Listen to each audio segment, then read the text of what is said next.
So how do you get through to prospects when no one wants to take calls during COVID? Hi, this is Ron Carr, your Velocity Mindset expert. I've been getting this question a lot from my clients and readers, and I'm going to give you 3 tips today on what you should think about in your prospecting process. Number 1, make help calls, not sales calls. You heard me say this before. Find out what's important to them. Find out what's changed since COVID came up. Find out what new challenges they're dealing with. A, it will show that you're interested in them, and it won't be self-focused. But B, it will give you a roadmap as to what you're going to have to concentrate on, so when you present what it is you want to offer, you can present it in context to what's important to them. Number 2, increase your funnel list. Why do you need to increase your funnel list? Because sales is all about timing. If it's not the right time, people aren't going to make a decision no matter what you have to offer or how good your product is. The problem is in COVID, people are buying less and they're less likely to incorporate more change. So what you have to do is you have to make sure that you have enough people in your prospect list to call, so eventually you'll find enough people that are interested to make your numbers. And then finally, number 3, relevancy. You have to make sure that you have different messages for each contact.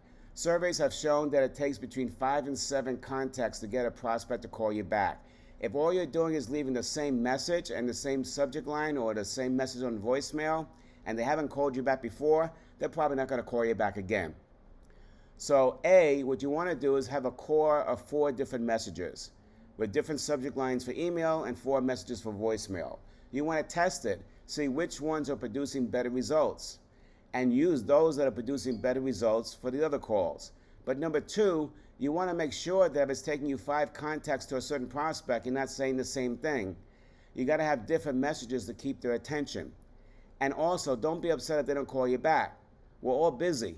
So at the end of the day, they may hear from you the first time, they don't call you back the second time, but the third time it's a different message. You know, this person's got some things to say. Maybe I should return their call. So those are the 3 tips. Again, number 1, what you want to make sure that you're doing is you want to make sure that you're helping them, not selling. Number 2, have enough people in your funnel list to make sure that you have enough numbers in the game to find enough prospects. And number 3, you want to make sure that you have different messages, because it will take between 5 and 7 contacts to get someone to call you back. That's today's Velocity Mindset message. Please be good to yourself and others, and I'll see you in a couple of days.